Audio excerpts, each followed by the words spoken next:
sort of admitting that, he wants to be here 20 years, that, realistically there is an element of selfishness in how he wants the club to be. But I don't mind He's that. the fucking boy. I know he's like that. Boy. I just think Listen, just Ruben, being honest. So the line he didn't say there was, if this lot sack me, I'm on a yacht. Yeah, exactly. Yeah, I'm absolutely smashing. Don't worry about me, lad. Jay here for Stretford Paddock. This is Off the Bar, brought to you by Betfred, proud sponsors of Stretford Paddock and Manchester United, of course. Joining me, as always, is Mr. Joe Smith. Hello. How are we? Very well, thank you. Thank you. Mr. Adam McKola. how are we? How are you? Yeah, I'm good, man. Yeah, finished chatting to legends and that? Yeah, it's been good, isn't it? Yeah, it's been decent. And last but by no means least, Mr. Stephen Howson. How are we? All right. Good lad. We're going to be getting into the tour, obviously the atmosphere around the tour. We've been speaking to players, been speaking to former players. The manager has given an interview with the press packs. We'll be getting into that. His course, A lot of good stuff on that. A lot of good stuff in that. We'll be getting into that. And unfortunately, inevitably, we'll be talking about Benjamin Sesko. Because we've gone from being the Brian and Boomo channel to the Benjamin Sesko channel. So we won't dwell on it, but we'll give the latest. Back to being the Jaden Sancho channel. That was a time to be alive. One of Those those were the days. 18 months. Don't get me started on him. Yeah, let's not get Macca started. Because it's just... Right, we've done all this. We know that Macca has thoughts on him that... You seen many of us Barcelona agree with. want him? To do what? I don't know. Is this like, are they just taking We got everyone that doesn't want to play? Jadon Sancho cleaning the boots. Cleaning the pies. Who wants him? Right, Barcelona? let's... Imagine. I know Jadon Sancho Barcelona eating do pies, rabbit nutty hole, shit, but this is nuttier than squirrel shit, honestly. Yeah. Nuttier than squirrel shit. Off the Bar is brought to you by Betfred, sponsors of Manchester United and, of course, sponsors of Stretford Paddock as well. If you want to check out the odds for the pre-season and for next season, make sure you use Betfred. The link is in the description. Go and check them out. We've been doing our bet builders over there. There's all sorts going on, of course. Make sure you are 18 plus and, of course, be gamble aware as well. Thank you once again to Betfred for sponsoring the show. You've been looking at Ruben Amarim's big interview with all the press pack. How do you think he came across? He always does well, doesn't he, in interviews and with the media. Do you think he sounds like he knows what he's on about? Does he sound a little bit deluded, or did you get an air of confidence that's sort of deserved from what you were reading? I think when you think, obviously, things aren't going great now by any means, but we've got some good transfers in key positions sorted. We've started turning things around on the pitch a little bit, intensity, all the stuff we've spoken about. And it makes you realise, like, how charismatic this guy has to be for us to have still liked him last season when it was as terrible as it was. Because now I'm in love with him. All it takes is like 2 wins, and you're like, Jesus Christ, this might be the best human being on earth. Like, we spoke to Laurie a little bit after the interview. Obviously, he was there, and he just said the whole atmosphere, the whole thing just felt great. Yeah. Like, obviously, there's a lot to work on, all that sort of stuff. You're going to say as a manager, as a fan, but I just get the feeling from him that he's just a very impressive person. I know this is all a little bit, blowing smoke up his arse, but the way he speaks, the way he answers questions, the humour that he has, but it doesn't ever feel like he's taking the piss. The fact that he can diffuse situations so well, the fact that he's honest without being sort of cruel or sort of embarrassing for his players, I think that's brilliant. And I think it's really hard to strike that balance, especially when you've got all the eyes on you that you do at United. Like David Moyes, a couple of slips of the tongue talking about how we want to be more like City and Liverpool or whatever. That was like a big moment for him. People hated that. Like, there's all sorts of things that managers say where people will go, actually, we didn't like that and we're never going to let you forget it. With Amorim, he's gone through the worst spell I've ever seen as a United fan, and there isn't an overriding, remember when he said that and fucked everything up? Yeah. That moment doesn't even exist with him yet, which is almost impossible when you think about it. So there's loads of stuff, obviously, to go through, but just him generally, I'm very impressed by the way he speaks, the way he takes responsibility, but also doesn't give you this kind of sad, tale about how terrible life is for him. It strikes a really difficult balance, and I'm impressed by that massively. And that's important as well, because managers almost take on this political kind of role, don't they, where they have to manage everyone, and everything they say is, especially him, he's been doing a lot less interviews out here. For those that are wondering why we've not been in press conferences and stuff with him, it's because there hasn't been really many, has there? But, no, he's done fewer than the other managers. Yeah. And like, I think it's important to like manage people and that means journalists and fans and everyone that's listening to him. And he does so many interviews that you think he would slip up at some point, and that's why I think it's just naturally him. He's so fucking good at responding to the questions that are put his way and managing it, and being able to dodge difficult questions with a smile and get out of there. Like, It's good. We remember what Ten Hag did. Yeah. You know, think about Mourinho, you know, around the Sevilla time when he's talking about football heritage and Man United and stuff, and he just loses you. He's like, what are you talking about? And like Joel says, Amorim hasn't had one of those moments, and he just continues to charm the pants off all of us. I see the PR check has landed with both of you two. Yeah. Steve, We've had our I just wanted to beat the comments to it. to be fair, like even after Bilbao, we were all fuming. You got to the Villa game, people are singing his name before the game's kicked off. He's kept the fans on board. After the game, he speaks about how he said there was a storm coming. Now the good times are coming. So he's certainly got the backing of the fans, and he's not really lost that, is he? In terms of the stuff he said. What have you made of the way the fans have got behind him, and are you still sort of 100% behind him? Yeah, as well? I do like him, to be honest. I've got my concerns about the flexibility of his system, but I think he's had to try and work plan A into everybody so much that you can't flip to plan B until everyone's got plan A. You can't start having your deviations and variants on plan A until everyone actually understands and can execute plan A properly. It can take a long time, especially if you've not got the right players in place. But he's also the only manager that we've had, one, with a sleeve, and two, that won Aristelli's. And I got a lot of time for that. Fergie had won Aristelli's. He didn't know. No, He was more of a teacup and boot. Yeah, I was about to say, He was more. He liked the accessories. In his pomp. He liked the accessories, I think. That's true. Projectiles. Yeah. Whereas Amorim will punch a stationary object. Yeah, there you go. And I respect that. When we were talking the other day to Andy Mitton, when we spoke, I think it had been in the United Stand.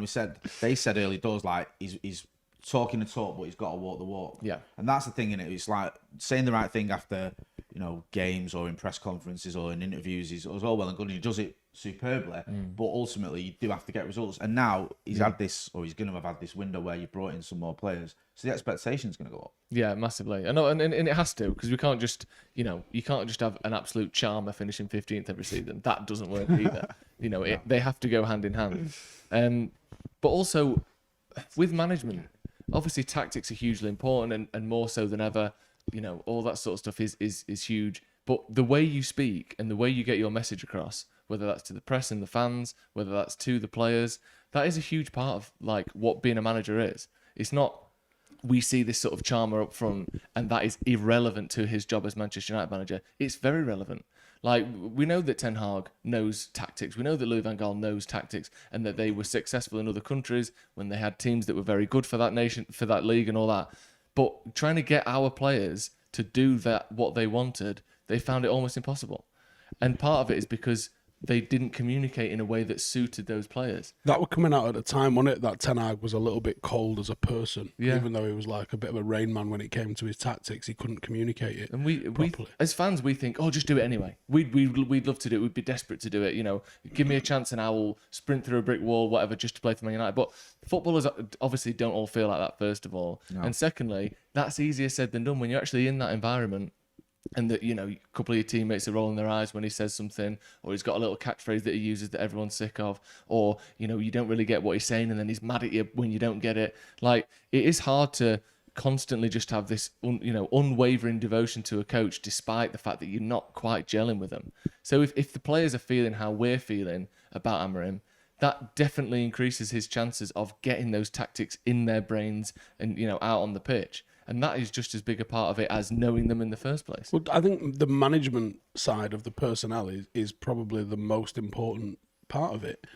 When you look back at what Fergie did, people always reduce him down to this man management motivator type of character rather than the, godlike genius that he was. Yeah.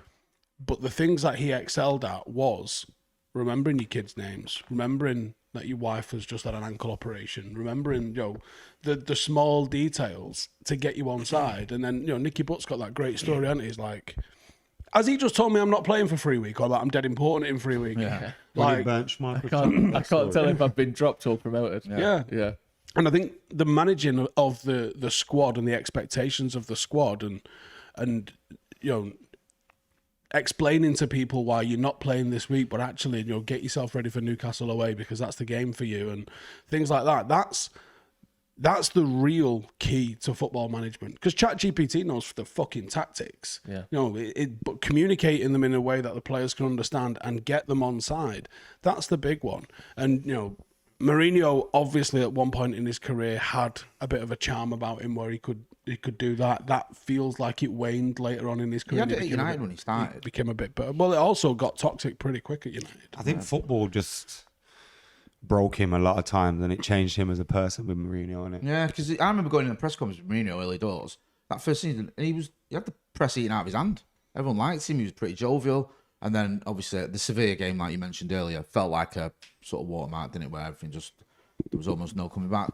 Maka, we were sort of praising Amarim, and he is this almost making it out like he's this friendly guy, but he's got an edge to him, hasn't he, as well? We spoke about Jadon Sancho, Marcus Rashford.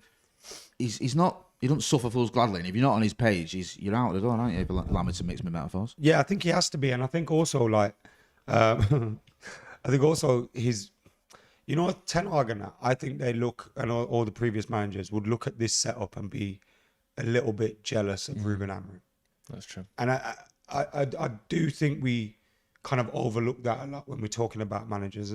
Because like you said, like Ten Hag was a very good coach. Van Gaal was a very good coach. Mourinho, elite, one of the greatest. Like all these... David Moyes, not so much. Yeah, Solskjaer was a very good coach as well. Look at some of the football we were playing and things. But then the transfer policy didn't match, or, you know, the culture in the dressing room wasn't good because we were giving out crazy wages and just extending contracts left, right and centre, even when they didn't deserve them, to kind of protect a resale value that was never going to be there once you give them those contracts. And I think when you look at the people we have in place now, the what's his name again, Wilcox and Barada and all these guys, like that's a team that you want to have. You want to have those guys behind you. You want to have those guys collaborating with you. One of the things that I thought was important, and look, I don't rate him massively as a coach, but one of the things I think was important for Arteta was that as soon as he arrived, he had Josh Kroenke and Edu and everyone, and everyone was on the same page. Everyone was trying to make things happen on the football pitch and to get results on the football pitch. And I think that's massively important as well. The manager can almost focus, and we've seen as well, they've made decisions on tour where he's not doing as many press conferences. You know, he's not doing those kind of things because football is the most important thing. And for a long time, Manchester United kind of had this pretense of football's the most important thing. But it wasn't. No, we say it. But it was the commercial success of the club. Did he even say it? Van Gaal addressed that in his press conference when he was announced as manager. He went, I understand that the commercial thing is important at this club, and that's almost as important as the football side of things. And we saw it at the tour. Was it the first one on Ten Hag where you had like all these mad games, like one after the other? At one point you're in San Diego, then you got to fly to Houston. I know it's obviously the entire Ed Woodward era. Played the resis, but it was still kind of mental. And then you've got to do all the media around that. And Amorim has sort of said, "No, I'm not doing it." And then the club have backed it. We even hear about them. I know for a fact they've called up legends of the club and gone, "Do you want a job? What job? Whatever you want. Like, just come in." So what is that? I think.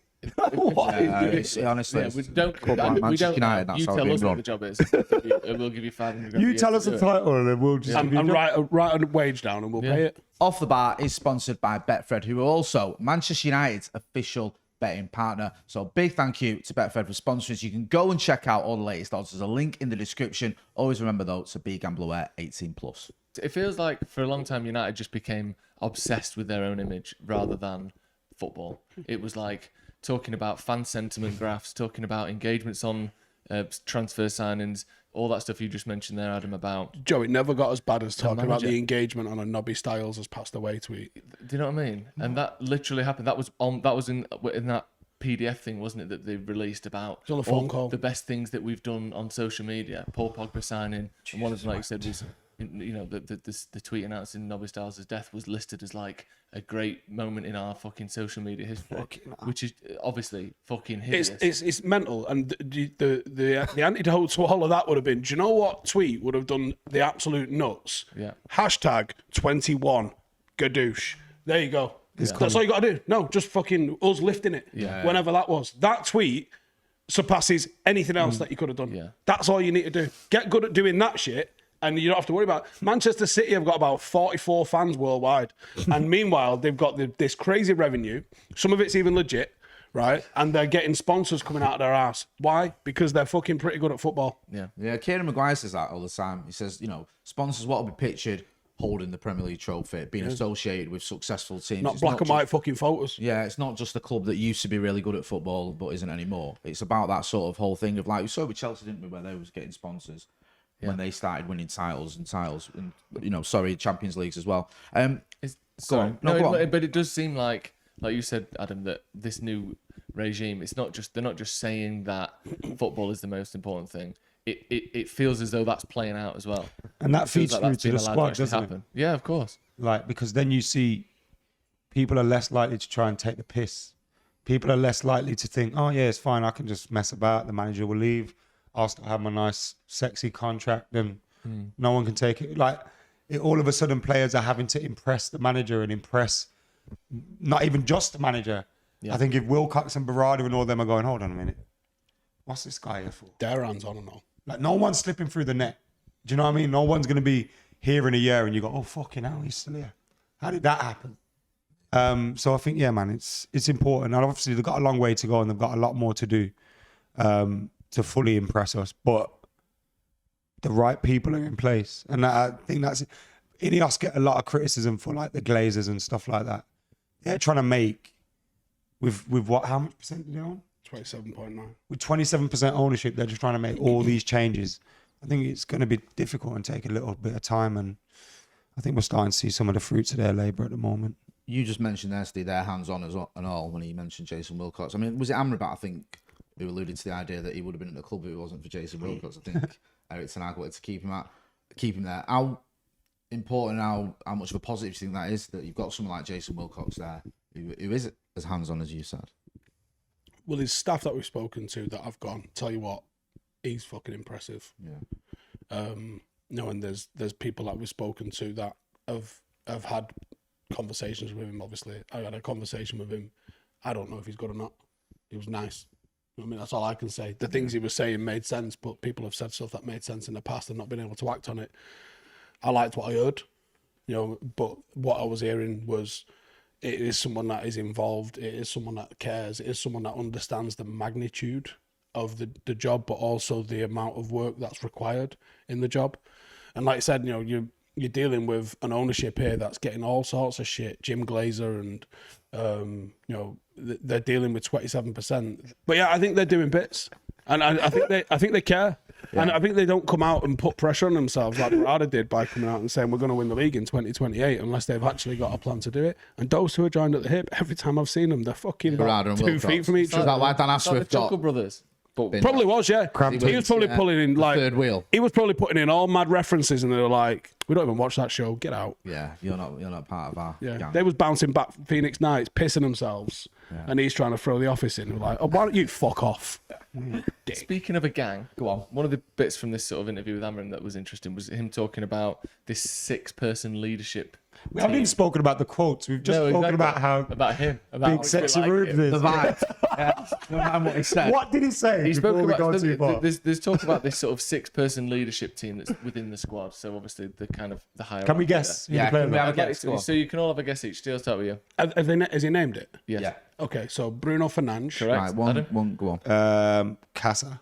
Incorrect. Oh shit. I think Harry's in it. Wait, one guess each. Oh, no, Do okay. you want to use Steve's? Yeah, Tom Eaton. Yeah. What a fucking boy, Back to you, Steve. I've said that all along. He's You've one of the already- leaders you've in that group. You've You already just said said Harry. it. Repeat it. Harry. Yeah, Harry Maguire's in there. 3 more. Don't give him clues. What was that? Oh, He's Steve's. It's bad that it's taken a while. You for know, me you to- can't even name any of the players. Manchester United players Is it that we still got. Teddy Sheringham? Martinez. Yeah, Alessandro Martinez. Steve's I reckon smashing it. Delow's one of them. Delow's one of them, correct. Oh, wow. So you got See, one more to go. I reckon. Right, I reckon Matthijs de Ligt. Incorrect. He did arrive same summer. Mazraoui. Correct. Oh, I fucking love that little bastard. Do you know what? He gets it. Yeah. It's interesting though, isn't it? I don't know what that means. Isn't it bad that I couldn't? couldn't name a single player. No, Did you I even couldn't name say a a player. single He player? did a lot of Irving. I just went. He and absolutely it's control out surely, deleted. surely I didn't think of Diogo straight away. I didn't think of I did think I should have thought of delete. I'm surprised at Tom Eaton, actually. I'm not. I'm not being not, but that was an obvious one to me because he's a senior player. Everyone talks about his influence and how good he is to have around the camp and all that stuff. I know, but third choice goalkeeper is a bit of a mad one to do. Like that was almost the reason wasn't it, to have him in that camp. And obviously, he's one of the few players that's been here when the times were really good. It's in fact, the only player I think who's been here when the times are really good.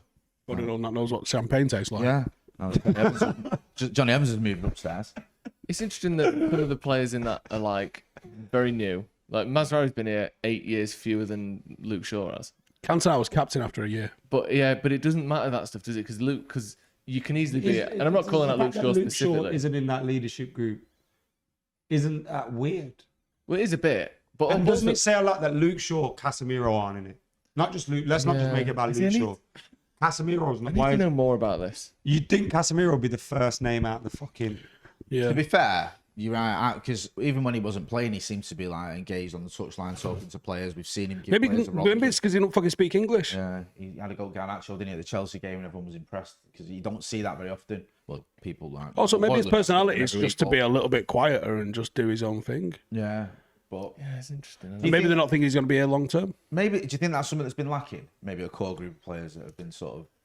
You'd think that would have. Surely that always happens. You'd think that would have sort of happened Well, organically. You say that. Anyway. I don't know how. The only reason I is. question it is like, do you remember? I don't want to keep going back to Jadon Sancho, but with the fine thing, where Matic was saying we brought in fines and Pogba and Sancho were the ones that had the most fines. It didn't seem like anyone was actually leading the way. I know, yeah. And again, it did seem like we're giving fines and they still kept coming in late and then paid. I know they were young, obviously, Sancho in particular at that point, but you think like those two combined cost 165 million quid. You'd think that like that would give you I'm going to do this right. I'm going to, obviously being a little bit late doesn't make you a bad footballer. It's just a waste of fucking time and space. That prick.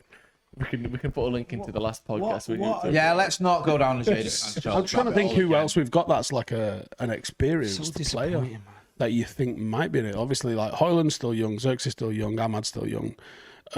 Obviously, the rest of the youngsters, your Sesko Kones, Aiden Heavens, Kokongi, like it was never going to be any of them. Yoro's still a teenager.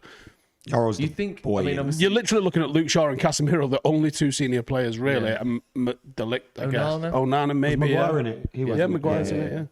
I think that's been sort of. Who was it? Solskjaer spoke about that with Maguire after Ten Hag after he took the armband off him. That Maguire was still one of the sort of main voices in the dressing room and stuff. I saw something this week, which is Ronaldo asked for Maguire to be stripped of the captaincy, and Ralph Ragnick said no. And Ronaldo used to sit there rolling his eyes every time Harry spoke up and stuff. And you think, yes, Ronaldo scored some goals, but those are the things that undermine a team and are bad for a team. Because there's so many people who look up to Cristiano as a footballer. Of course. Virtually everyone, right? Maybe only Messi looks sideways at him, right? Everybody else looks up to him. So if he's being a dick and rolling his eyes, because that's being dickish. You lose half the dressing room. 1,000,000%. Because even if realistically Harry Maguire maybe isn't, doesn't have the presence that Ronaldo does, even a second time round at 37, it's still completely undermining the structure of the dressing room and what's going on there. Because if they'd have both come in at the same time, I'm sure Ronaldo would have been given the armband, but that hadn't happened, and it's not up to you to change that. Respecting the office of Manchester United. Yeah. You can still be a leader and support Harry Maguire and be better than Harry Maguire and still have an impact to him. And actually, I'd have so much more respect if you was almost his lieutenant and like someone in the corners on the fucking phone, and as Harry's talking, "Oi, get off your fucking phone!" Like, wasn't there an element of that with Zlatan and Jose? There was talk one that Zlatan had a good relationship with Jose. Zlatan kept that dressing room. Kept the dressing room. Yeah. And when you notice when Zlatan left, because that first season everything was pretty much rosy. Could you imagine fucking about with him in the changing room? No. He'll roundhouse kick you in the fucking teeth. Also, it'd be like, you'd go, oh, hold on, if Zlatan's next to him and Zlatan's standing next to him, surely there's a reason, When you look at a player like Zlatan, I think he's similar. Obviously, Cristiano Ronaldo's the goat ski, but it's like Zlatan is up there in terms of presence and leadership and all that. And if you go, hold on, consequences, he's riding with this guy. I should ride with him too. Or Zlatan can just look at you and go, don't worry about that. He's like, don't worry about that. He's doing it for this reason. It just keeps everyone back in line. And like you say, once once he went, Jose lost the dressing room. Just quickly, unless there's more quotes you want. Well, there's a couple of little bits. It was a 20-year piece, wasn't it? Go on. Yeah, I'll let you sort of rattle through. Little, he wants to be here for 20 years and that. This group have come out with some bold fucking lines. Haven't they? Let's win the league in 3 years. I'm going to be here for 20. Yeah, I love that. That's what. Yeah. Because I think Sam Stone asked him the question about all the basically, other than Moyes, I think it's other than Moyes, all of the permanent managers have basically been here 2 years and then been fucked off. Literally, Van Gaal, Jose, Solskjaer, Ten Hag all had the. He's about 2 weeks away from surpassing Moyes, isn't he? Is he? Already? Yeah, Moyes was what, 8 months, was it? 9 months. He went in April, didn't he? Yeah, it was in April, sorry, yeah. So everyone's 6-year had contract as well, wasn't it? the same. He's on a 6-year contract. You know, that Mates with still Fergie. hasn't run out. That runs out in 2 months. Bunky do a better job. No, but everyone's had the exact same tenure almost within a few months of each other. Because obviously, if you plug in, a part into a broken machine, the fuse is gonna go every time, no matter what. And I think that partly, as we've spoken about before, the things behind the scenes are important. But also, so I'll give you the quote from Amarim first. So he said, "I want to stay 20," because he was asked about the managers lasting 2 years. Amarim said, "That's my goal, and I truly believe in that. Something will happen; it always does." He talked as well. It was an interesting point where he mentioned about doing it for his own ego, kind of thing. Because someone said to him, like, "Is this the most pressure you've been under? Is this the most stress you've been under?" And he said, "No. When I had to retire a little bit early because of injuries and stuff. And there's times where me and my wife were sat with Excel spreadsheets, working out how much money we were going to have and whether I could afford to retire and stuff." And he said, compared to that, there's far less pressure. As my life goes, I'm all right. He said what there is now is let's be honest, it's the ego of me. I want to be a great manager. I want to turn Manchester United around, and sort of admitting that, he wants to be here 20 years, that, realistically there is an element of selfishness in how he wants the club to be. But I don't mind He's that. the fucking boy. I know, man. he's like that. Boy. I just think, like, Listen, just Ruben being Amarim, honest. die for you. So the line he didn't say there was, "If this lot sack me, I'm on a yacht. Yeah, exactly. Yeah, I'm absolutely smashing. Don't worry about me, lad."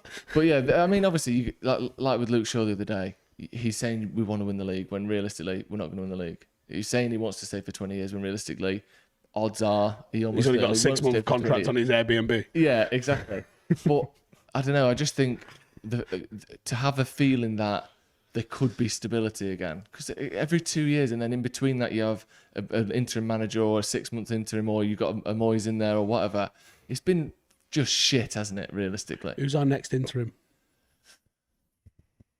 Kobe Mainoo. Tom Eaton by the 20 sound. years. Yes. That's Bobby Maynard, interim manager. I don't know. I just think he's great. I He's love the him. boy, man. I He is, fucking love he him. is.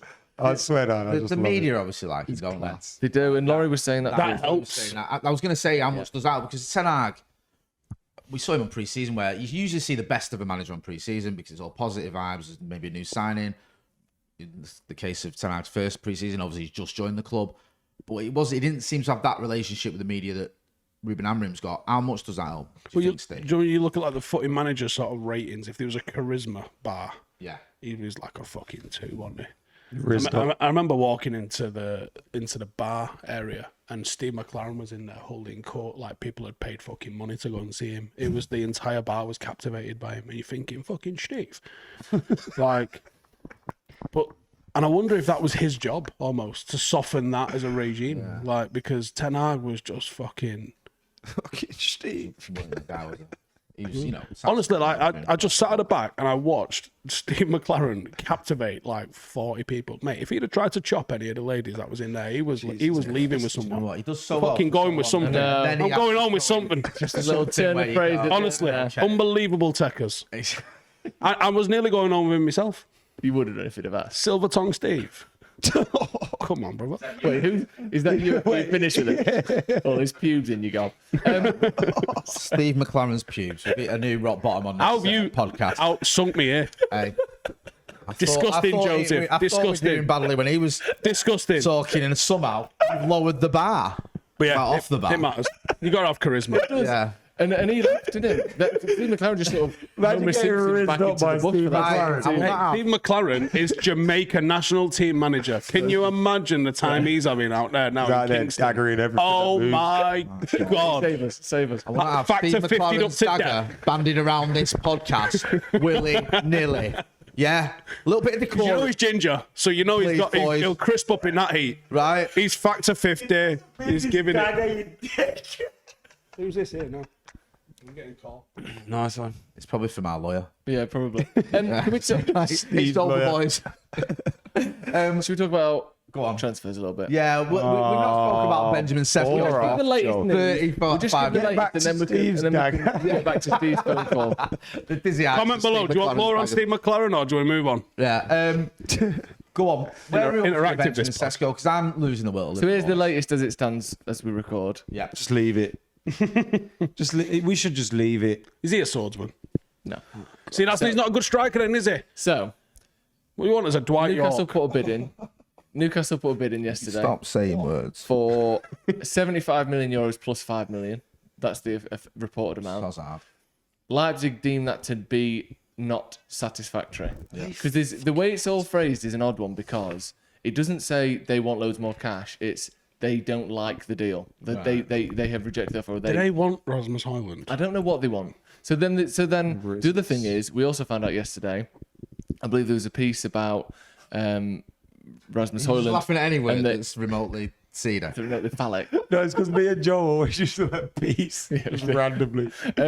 So there's a piece knocking about that United were willing to take 30 million for Hojlund, and then since that That was everyone yesterday. everyone so they has clearly got said briefed. it. Yeah, they got So briefed. didn't yeah, they? so I think Someone there's walked through the been- mix on and went, Rasmus, 30 mil. Yeah, there's been a case of Notepads out. or it's certainly not Stand been by. pushed back on, has it? Because everyone is reporting this 30 million. Yeah, a lot of people got excited about that with Rasmus Hojlund 30 million. However, it takes two to tango, and someone has to be willing to part with 30 million for Rasmus Hojlund. Well, but that's where it gets a bit tricky and interesting with Leipzig, doesn't it? Because so Newcastle have made this bid that, as far as any normal human watching football is concerned, is more than enough to get the CV of Benjamin Sesko into your dressing room. Yeah. He's 22 years old. He got 20 goals in all comps last season, 13 in the Bundesliga. He's very exciting. But you've offered 80 million euros here.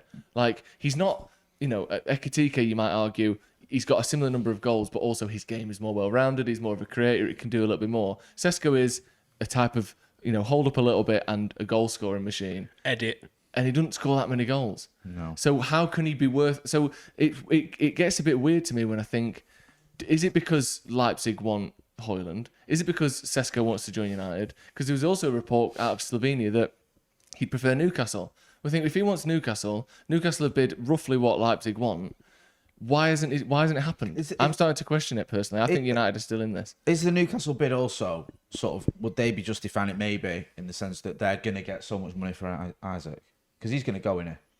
Surely they're They're, not. they're rejecting bids at the moment. Yeah, but they must think in their head, he's going, we're going to get Yeah, 140 Liverpool are million selling for him. Nunes as well now. Yeah, so that's going to leave us 60 million in profit even after On the them a minute. So everyone's looking at the Sesko. business they've done in terms of Liverpool. Yeah.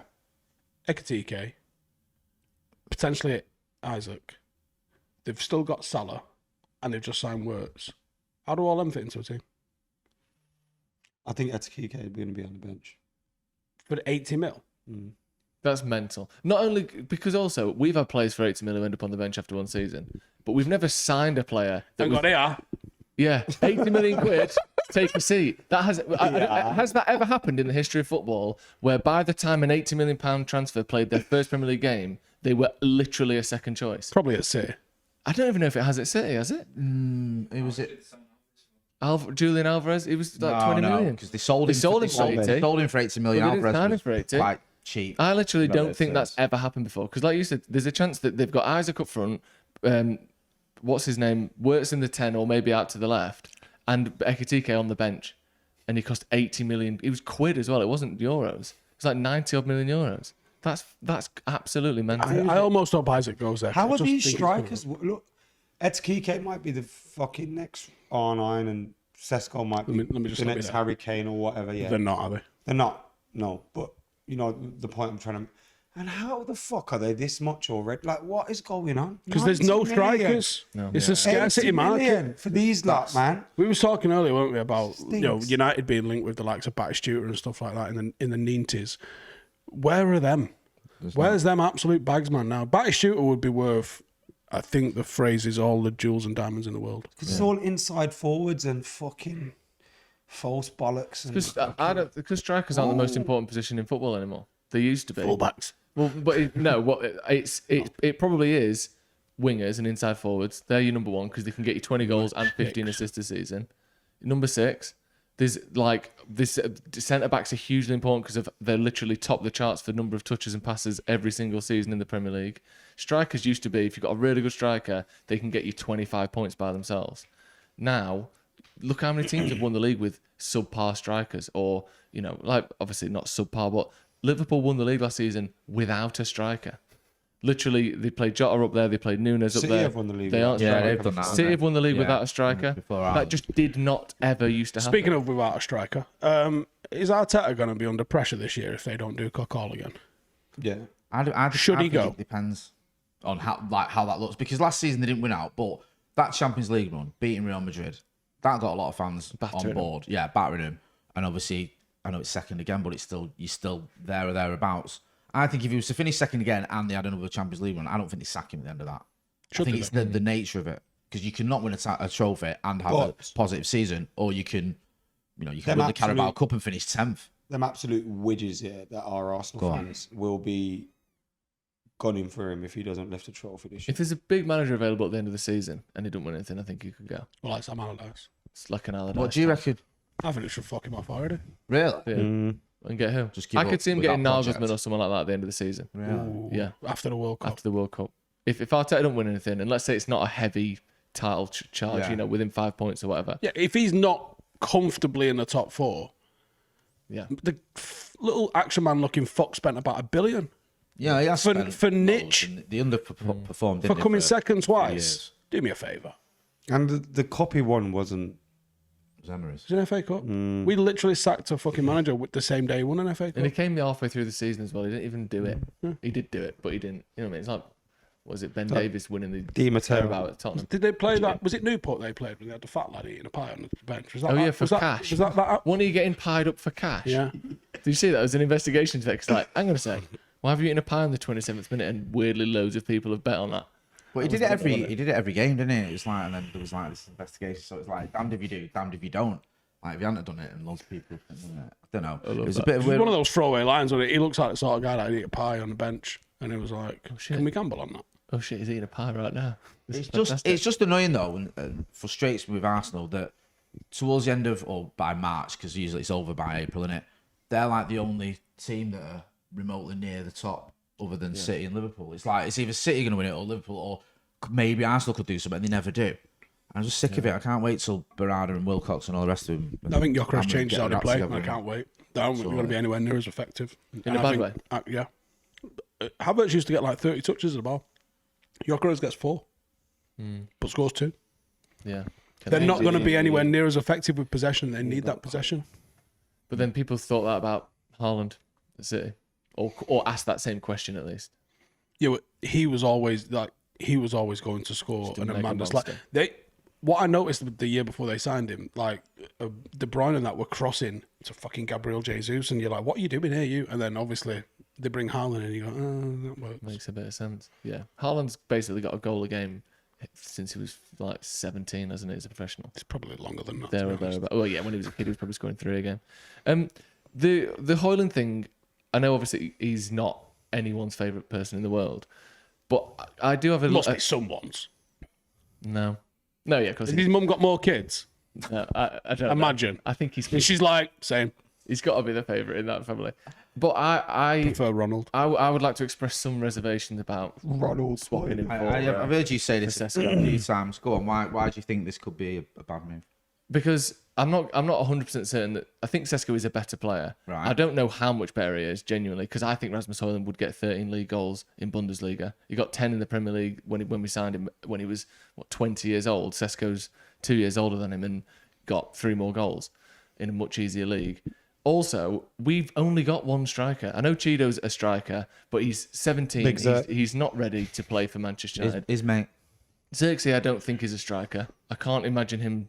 All right, let's say we sold Hojlund. We swapped Hojlund for Sesko. Brilliant. We give him 40 million in Hojlund, whatever it is. And then Sesko does his hamstring and he needs an operation and he's out for 3 months. Like, that could be an absolute disaster. And I think Where are we going to find 4 Premier League goals from, eh? But it's not about 4 Premier League goals because when he didn't play Hojlund, we didn't score any more.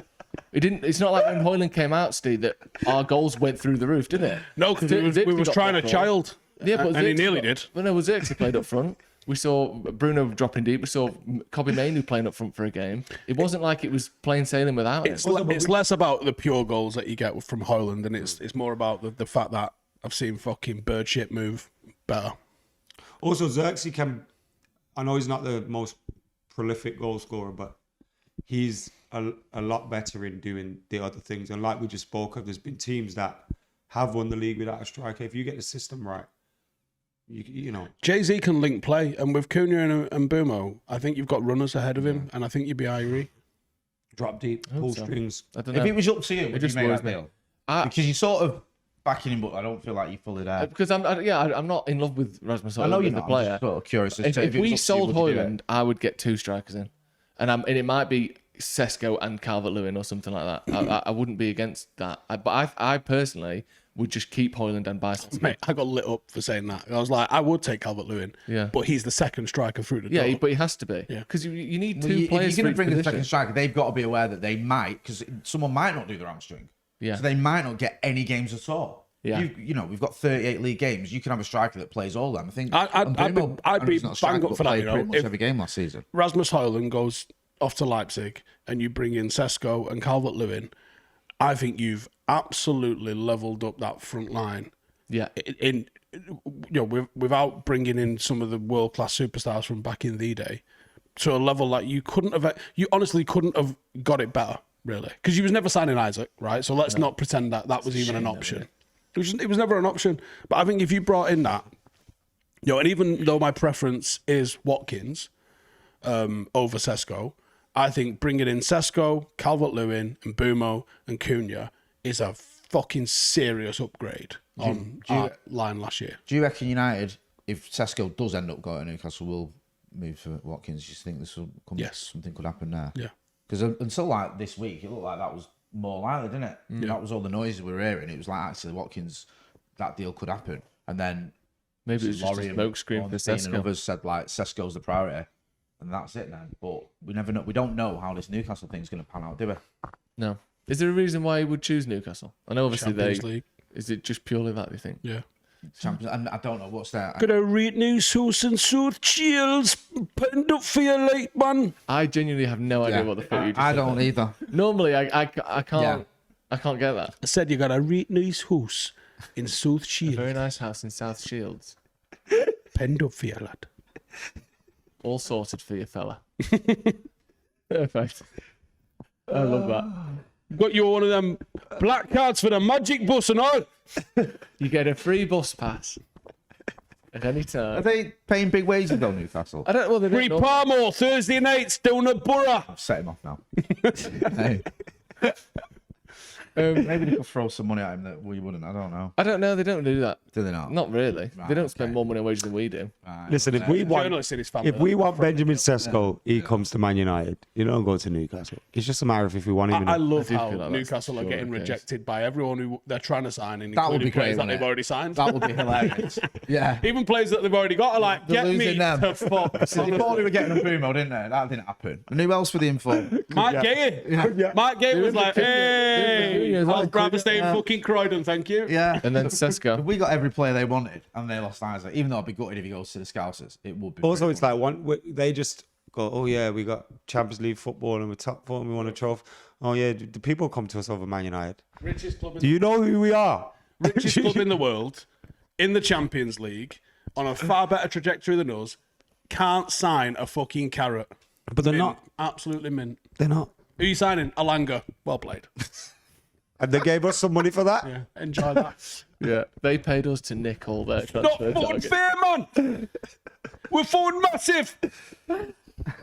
We got No, God, yeah. Cristiano Ronaldo Selling feeding the pies. We got cleaning the pies. We got Ronaldo cleaning the pies. Baking the boots. I think on that bombshell. Got a really big call centre for Orange Telecom.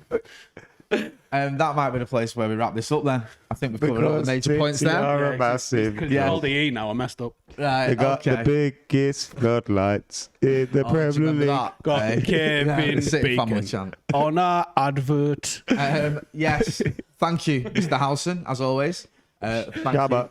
you to Adam McKola and Mr. Joe Smith. Thank as you, well. Joe. Thank you, Jay. And Thank you, Jay. doing halftime shows. Well, that'd be good. Actually, yeah. I'd be up for that. City are a massive Dave. club. If you've not done so already as well, you can check out Adam McCall's fantastic interview with Rio Ferdinand. Rio. PJ and Sorry. Duncan to number one.